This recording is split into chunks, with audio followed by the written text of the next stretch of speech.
Kita lanjut untuk kajian yang akan disampaikan oleh Bapak Anies Rashid Baswedan dengan tema Merajut Persatuan Pemuda Agama dan Masa Depan Bangsa.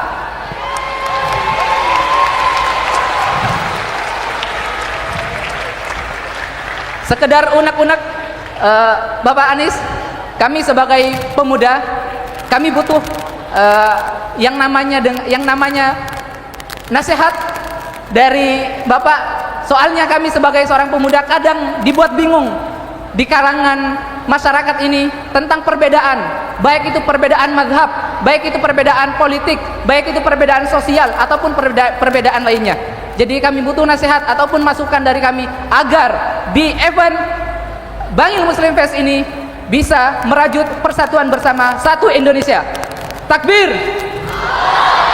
Takbir! Tanpa berlama-lama, karena kita sudah menunggu dari tadi ba'da asar, insya Allah kita lanjutkan secara langsung kepada Bapak Anies Rashid Baswedan.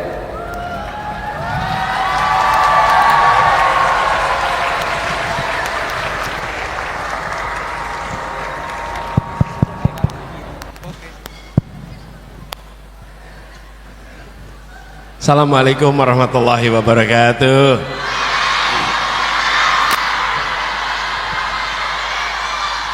Alhamdulillah wa syukrulillah wa la hawla wa la quwata illa billah. Allahumma sholli wa sallim wa barik ala sayyidina Muhammad wa ala alihi wa ashabi ajmain. Rabbi shrah li sadri wa yassir li amri wahlul 'uqdatan min lisani yafqahu qawli. Amma ba'du.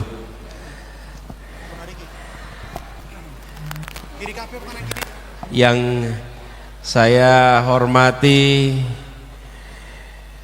Ketua Takmir Masjid Manarul Ustadz Amin Syukroni, yang kami hormati Profesor Musranto, juga yang kami hormati Pak Dimam Abror, di sana ada Gus Munif yang kami hormati, dan semua para alim ulama, para kiai, serta yang saya banggakan, anak-anak muda yang hari ini berkumpul di sini. Ini dari mana aja? Pasuruan saja atau dari luar Pasuruan juga? Bangil. Ada dari Samarinda, ada dari Merauke yang nyantri di sini. Ada, wow, ada dari Merauke juga. Ada dari Merauke, Bapak. Ada NTT Merauke. Sisi menyambungkan, sisi lain memisahkan. Betul tidak, teman-teman? Ya. Karena itulah penting sekali bagi kita semua di sini untuk mengantisipasi perubahan zaman ini. Apalagi bagi generasi baru. Kita ini ketemu dengan situasi yang unik nih. Anak-anak abad 21. Ini anak abad 21 semua di sini. Lahirnya di atas tahun 2000 nih. Betul ya? Ya. Siapa yang lahirnya di atas tahun 2000? Acungkan tangan. Oh. Ya. Yang lahirnya sebelum tahun 70. Nggak usah ngaku, nggak usah itu. Nah, anak-anak kita di abad 21, tapi yang mendidiknya orang-orang abad 20. Betul ya? Ruang kelasnya abad 19 dalam satu tempat tuh. Nah, kita sekarang punya tantangan yang luar biasa besar. Karena itu saya merasa penting sekali bagi kita semua untuk membaca perubahan zaman yang begitu cepat. Dan bagi adik-adik semua di sini, saya ingin cerita sedikit. Tadi saya berdiskusi di UNER. Di UNER saya sampaikan bahwa ke masa depan yang dibutuhkan di Indonesia ini adalah bagaimana orang bagaimana sistem dibangun berdasarkan atau mengarus utamakan meritokrasi. Apa itu meritokrasi? Meritokrasi itu artinya bahwa kedudukan posisi berdasarkan prestasi, bukan posisi berdasarkan koneksi. Hari ini kita masih menyaksikan anaknya siapa jadi siapa, ponaannya siapa jadi siapa, betul kan?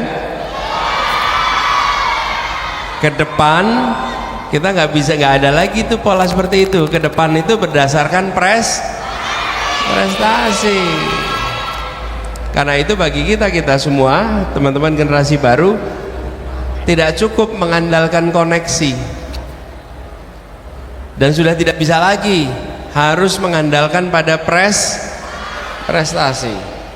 Disitulah sebabnya saya usul pada teman-teman semua di sini, tumbuhkan kemampuan kepemimpinan yang baik. Baik generasi baru, tumbuhkan kemampuan kepemimpinan. Kepemimpinan itu artinya apa?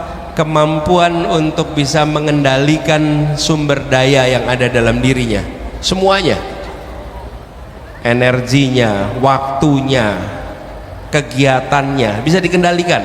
Kalau bisa memimpin itu, mengendalikan dengan baik, nanti insya Allah bekal untuk memimpin yang lain. Kalau mengalahkan ngantuk saja nggak bisa, apalagi mengendalikan yang lain. Betul nggak teman-teman? Iya, mengalahkan ngantuk itu satu PR tersendiri itu. Nah, tumbuhkan kepemimpinan, karena kepemimpinan ini menjadi bekal untuk ke depan. Tapi harus sadar bahwa anak-anak muda disebut pemimpin bukan kalau punya jabatan, bukan kalau punya posisi. Anak muda disebut pemimpin bila apa? Bisa? Iyalah, bisa memimpin. Disebut pemimpin bila apa? Ada jamaah. Berprestasi. Apalagi? Hah? Buat perubahan. Apalagi? Punya jiwa leadership, ya, apalagi? Mimpin diri sendiri, ya, apalagi? Punya pengikut. Nih, jawabannya tadi yang pakai mikrofon tadi itu. Siapa yang tadi mikrofon?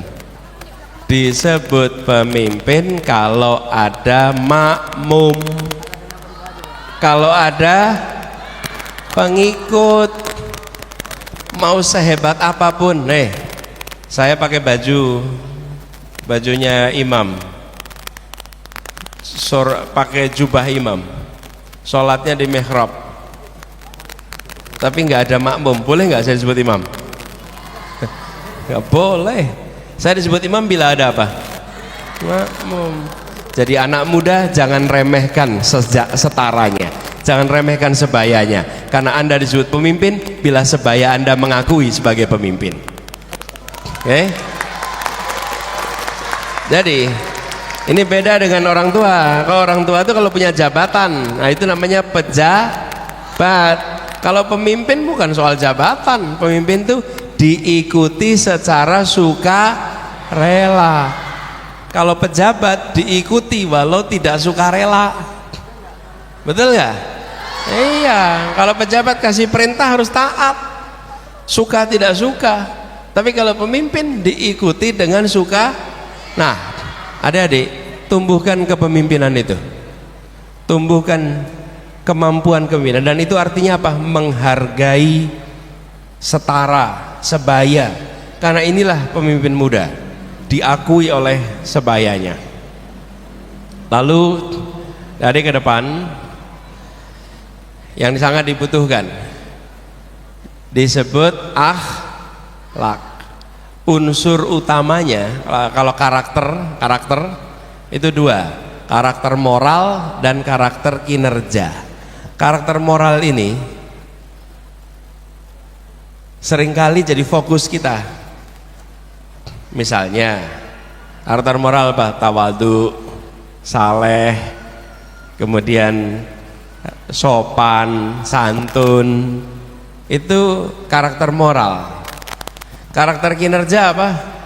Kerja keras, tangguh, ulet, tuntas. Kita butuh karakter itu dua-duanya. Jangan sampai jujur tapi malas, saleh tapi selalu terlambat. Kita ingin tapi juga kita nggak mau terengginas, lincah tapi culas, tapi licik. Nggak mau, kita mau dua-duanya nih. Itulah sebabnya dari sekarang ditumbuhkan. Dan masa depan ada satu karakter yang dibutuhkan yang tidak bisa lagi dihindari, namanya integritas. Bukan cuman jujur. Integritas itu artinya ya jujur dan sesuai dengan nilai-nilai agama, nilai budaya dan kepentingan umum. Itu baru disebut integritas. Nggak cukup dengan jujur. Banyak orang yang jujur tapi merugikan kepentingan umum. Integritas. Jadi teman-teman, perubahan zaman diantisipasi. Siapkan karakter kepemimpinan, kombinasikan karakter, moral dan kinerja, kuatkan namanya ini problem terbesar, salah satu problem terbesar di bangsa kita ini soal integritas. Gejalanya apa? Korupsi. Korupsi itu gejalanya. Penyakitnya integritas. Kalau badan panas itu gejala. Penyakitnya ada infeksi, ada radang. Radang itu menyebabkan badan panas. Yang mau diobati mananya? Kalau mau ngobati panasnya, ya minum paracetamol, panadol. Panasnya turun, penyakitnya hilang tidak?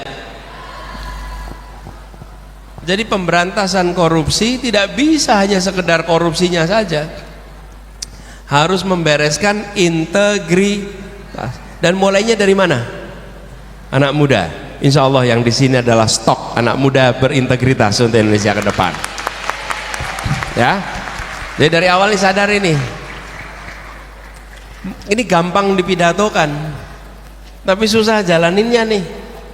Karena di dalam perjalanan hidup nanti akan ketemu iming-iming macam-macam yang membuat integritas itu kompromi.